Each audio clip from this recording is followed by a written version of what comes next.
Okay, so welcome to Dudley Zoo and Gardens. Making my way towards the entrance. There's a castle here as well, so we'll find out more about that. We'll see some of the animals. I've got my Panasonic zoom, take some pictures. All right, just heading towards the entrance. All the fun of the fair here as well, look. Okay, entrance Tecton exhibition. Sounds very exciting. Okay, so there's a big hill, as I say, big hill there. And I'm going to get on this contraption here, the chairlift, up, save my legs, get to the top of the hill. Here we go, up the hill, in the chairlift. Leisurely pace.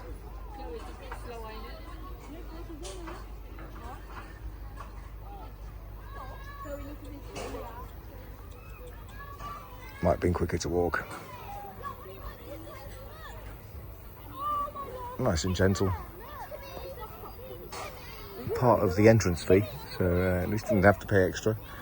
So as a senior, I got a little bit cheaper, £19 something, but then I gave a little donation, which seemed to be pretty much automatic, and the car park. So basically 25 quid for a car park in space all day if you wanted it, and the zoo entrance are not too bad. Oh, and look at this magnificent views over the area as we ascend. I'll definitely take this on the way back as well, just to get the views from the top. Very leisurely. Beautiful afternoon. Not too much traffic driving up, so managed to make it all the way. A couple of stops, mainly to get coffee. Because it's so warm, I felt a little bit sleepy. A couple of times, called in a little bit of caffeine, did the trick. And now I'm looking forward to looking around the zoo, seeing a little bit of this castle, finding out a bit of the history, and yeah, hopefully a pleasant afternoon in store.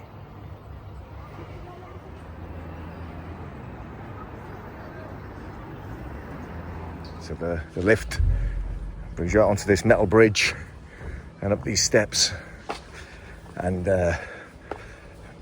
hopefully to be confronted by all sorts of animals. Apparently there's some great crested newts. Tricerus cristatus, if you want the Latin. No. Oh, I think that's just a viewing platform for the views.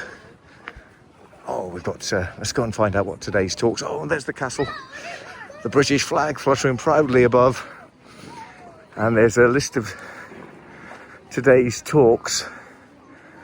All right, interesting. Oh, we've got the oak kitchen. Oh, all sorts here. Right, so we've got the camel talk at 3:45. Which one? Oh, it's now 25 past 1. I missed the orangutan. Painted dog talk, history and ghost talk. I might try and get myself on that. I don't know if this is where you meet for them. I will ask somebody. That sounds good. Maybe the history and ghost talk, and maybe the camel talk. All right, so this is the courtyard and tea room, and yeah, you can get a vegan sausage roll for £5.50, steak pie £6.50, Americano £3.85, tea £2.75. I might go for a tea. I'm sort of coffeeed out at the moment. I might need some on the way back when I'm driving back south. So I'll save another coffee for then. Get a tea now. Look at this. Ruins. Now, I don't know whether I should feel proud of myself, but I kind of do it in a little way. Just bought a cup of tea and a lion bar. And I couldn't resist cracking the joke. Where I said, I know I'm not meant to feed the lions, but could I have a lion fed to me? And the lady behind the counter laughed, and she said, I've never heard that one before, which I am surprised about. It seemed like a fairly obvious joke to me, but she said, I'm going to keep that. She said, I'm going to keep that one to tell some other customers as well. So there you are.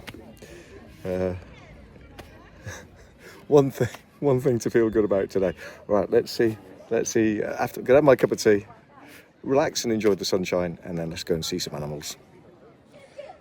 The keep was the strong point of the castle. The one we see today is the third to be built on the site. It seems unlikely that the keep would have been lived in by the lord of the castle. He had a large and impressive house in the courtyard.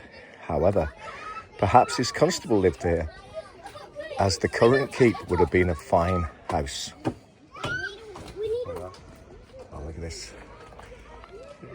Good views. And we've got the coats of arms there, the various people associated with the castle. And let's see what's around the corner here. Can we get up, or is it just a fence? I think it's just a fence. Oh, and a cannon ready to blast out. All right, so there's the keep. Very much a ruin, flag on the top. Beautiful views over the courtyard. All right, so I shall now descend. Oh, hang on a second, I might go through this way. Oh, and there's a way up. Fantastic. Let's go up these stairs.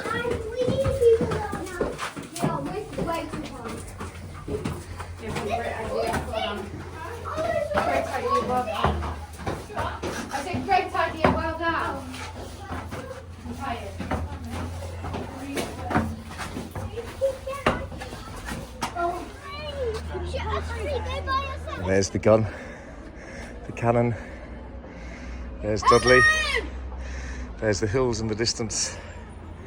What a marvellous afternoon. There you go. Right, that was quite a steep pull up. Very narrow stairs. You have to brave it to go back down. Very much a one-way. So if anyone's coming back up, I might have to retreat back up the stairs. I'm putting my phone in my pocket because I had to scramble a bit to hold on. Okay, so first animal of the day. Yeah, got a sea lion, I think. Just basking in the afternoon sunshine. Staying out of the water at the moment. Oh, it looks nice. Cascading in. Yeah.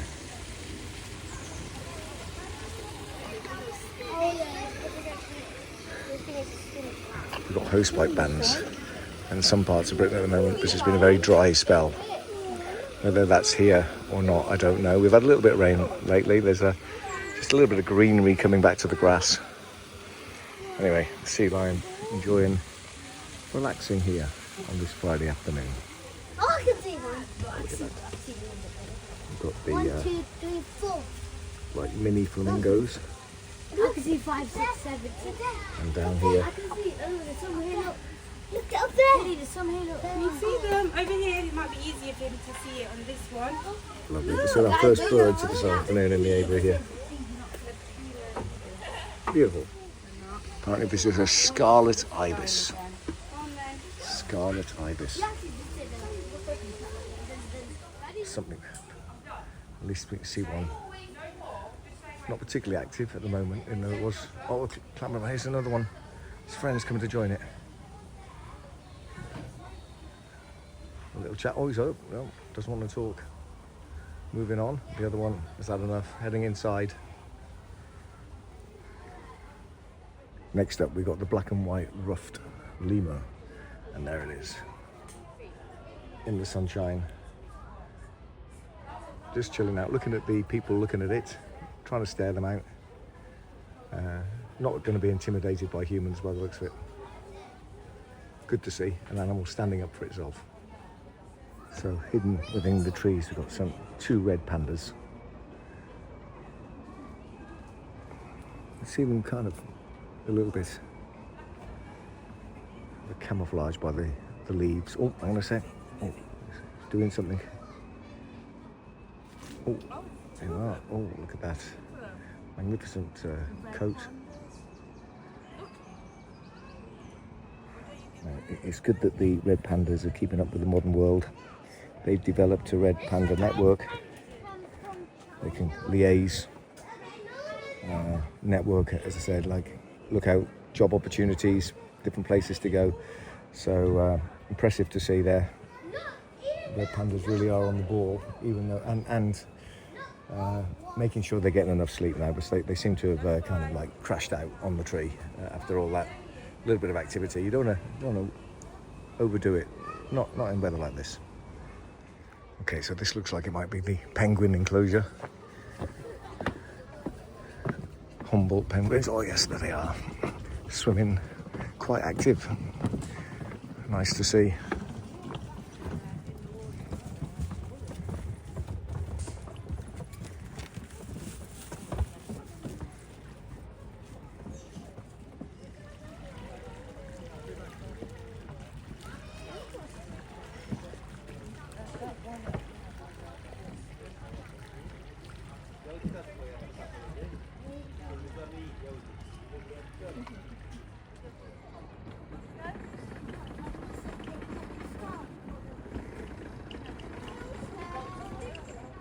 The laughing kookaburra and the easy for you to say, Himalayan monal. So the white ones, the kookaburras. There you go.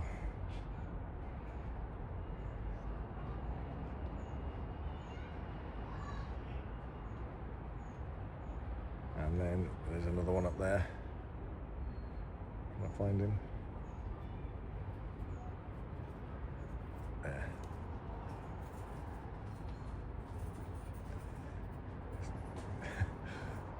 Not focusing, it's focusing on the cage.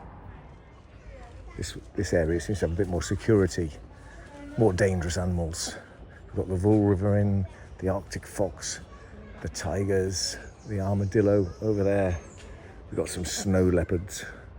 So let's have a look. I don't know where each of them is. Oh, the armadillo is behind the glass there. That's being looked at by those people, so I'll come back to that later and see what's down here. Oh, disappointing. There you are.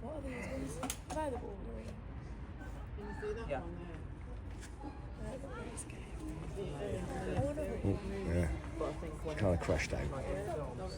Not much action. Disappointing. This looks like it was once on the mainstay of the zoo, but unfortunately is falling into disrepair. Looks like at one time it was a polar bear enclosure in the zoo's glory days.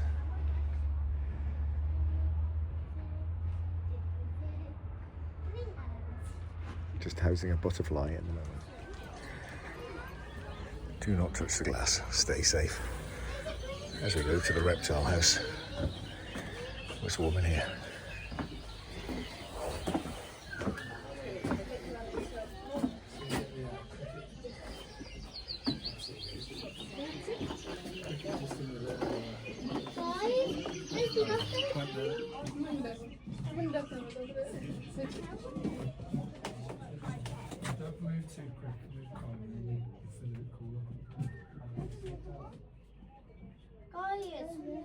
It's a mean looking character. This room is part of this room. He's not following instructions. So the animal himself is pressing against the glass. Someone really should know better. I mean, he's here all the time.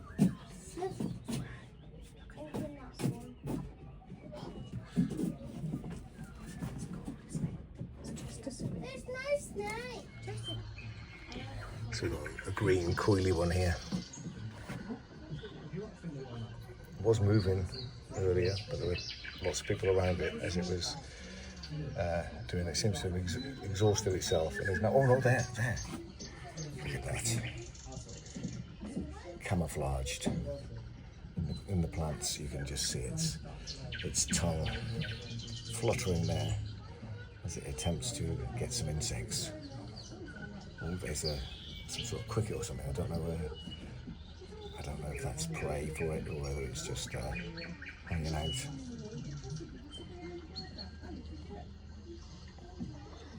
Oh yes, larger reptile. You just want what's another one? Very still. Oh, there it is. There's two. There is too. Got quite a big one there. What's in this one? Oh, that's huge. Look how fat he is.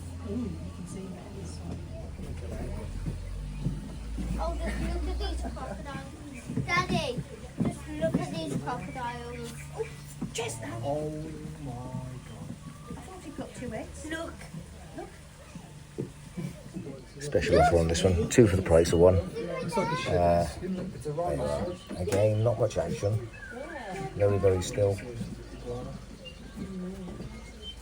This one's lovely. Quite pleased this class is here, really. And I have no intention of touching it. Daddy, look at this one. You can see it. Finish off the reptile house with a box turtle. There is a bit of movement.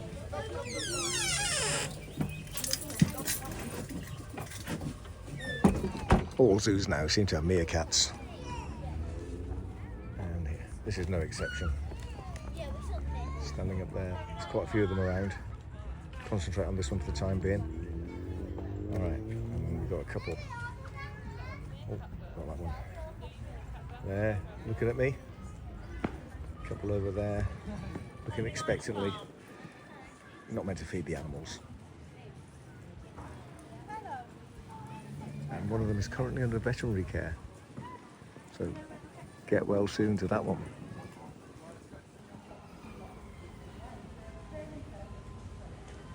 Just been swinging away.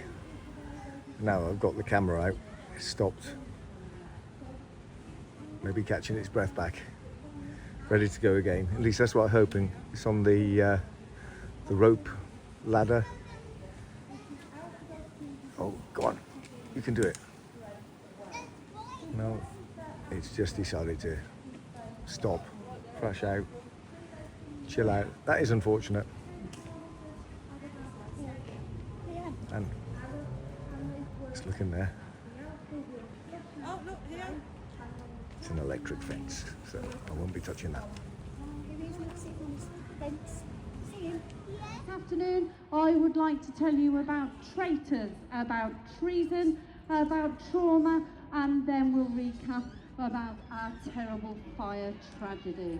So the first castle was built in Dudley following the Norman conquest of 1066.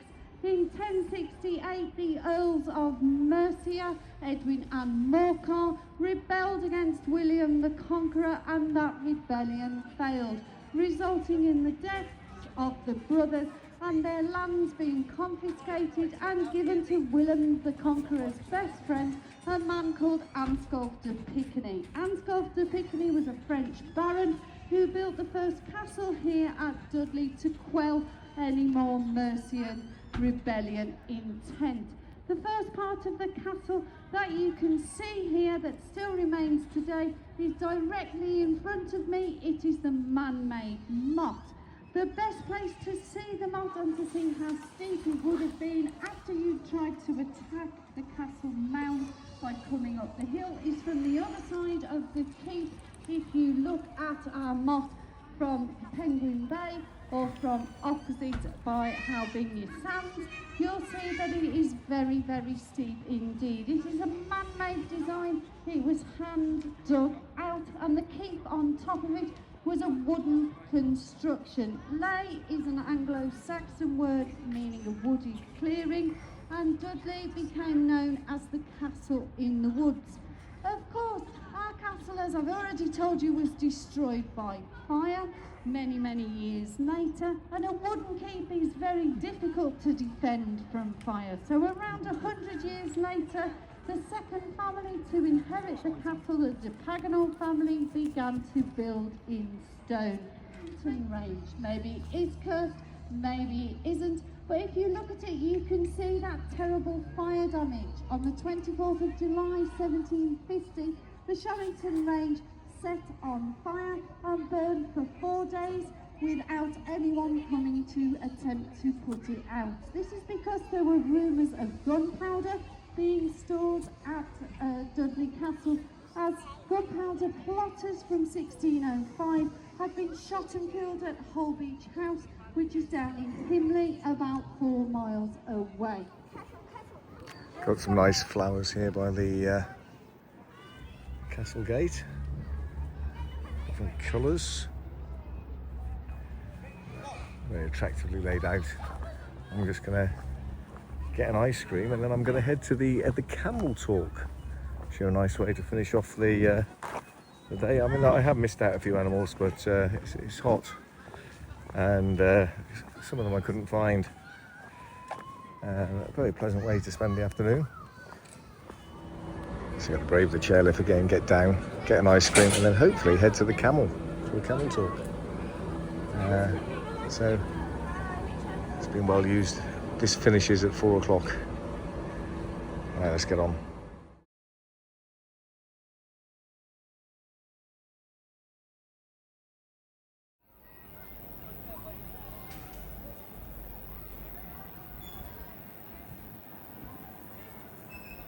So there's one escaped, doing a bit of weeding. Good to see, chipping in. Well, here's a few more. Doing a bit of hairdressing, similar to those two over there. Always good to pitch in if you're captive here. Keeping things neat and tidy. You know that one that, have you been stabbed with that? The one that sways over with him? Yeah, that has been there for years. Come on, family. Our bacterium camels here at Dudley Zoo and Castle are in fact domesticated camels, but in the wild, this type of camel is listed as endangered. That's because they only exist now in one sort of area of the world, and that, believe it or not, is across the cold deserts of Mongolia. You may be wondering why our camels look a bit woollier than perhaps camels you have seen abroad on your fancy holidays, and that's because they're a completely different kind of camel. You may notice as well that some of their woolly fur is starting to come away and they may look a little bit raggedy to you, and that's because in the deserts across Mongolia at night it can get down to as little as minus 40 degrees, so our camels need that hair coat to actually keep them warm. If you look towards the side of their habitat here, you'll see that there are what look like yard brooms up on the walls there, and that's so that the camels, as they're molting and getting rid of that winter coat as we're moving further into the summer, they can sort of brush against those brushes, give themselves a really good hairbrush and get rid of some of that thicker hair. You may have heard of very fancy material called camel hair or a camel hair coat, and it's that kind of stuff that is made and used by the textile industry historically. So you can see our camels are constantly chewing. They are herbivores. They are actually using their own saliva to help them digest their food, but it's a well-known fact that camels can go for days and even weeks without eating at all. This is because of their two humps. It's a misunderstood fact that their humps contain water. They actually don't store water in their humps. Their humps actually store their body fat, if you like, and sometimes they look a little bit floppy because they become dehydrated. Those fat deposits become a little bit dehydrated and their humps sort of tilt to the side. But when they drink water and fill up those watery fatty deposits in their humps, they can drink up to 45 gallons of water in one sitting. And then once again, they can go for weeks without water or food because of that's that a British body gallon fat or an store. American gallon. This is probably why historically camels have been Stick to litres in chosen that respect. to transport heavy goods across desert areas where there isn't any infrastructure or perhaps not very much food or water to be found at all. They're brilliantly adapted to live in that area. Not only are they able to survive without food and water for long periods, they have very impressive nostrils, believe it or not, that they can close up to stop dirt and dust getting inside them. They have a triple layer of beautiful eyelashes which help to protect their eyes in that harsh environment, and very special specialised ears, again, all designed to help them in their natural habitat. Most impressive for me is actually their feet. If our camels were standing up at the moment, you would be able to see how large their feet actually are. And this is for the same reason that our reindeer have such large feet. It's to stop them from sinking through the surface of the ground where they live. So that rock and shale can actually crumble and crack underneath them and will split apart, just as the ice may crumble and crack underneath a reindeer's hooves. So those large feet actually help to spread the camel's weight across that surface area. Again, a special adaptation designed to help them where they live. So a very enjoyable afternoon here at Dudley Zoo and Castle. Thank you for joining me, and I'll see you on the next one.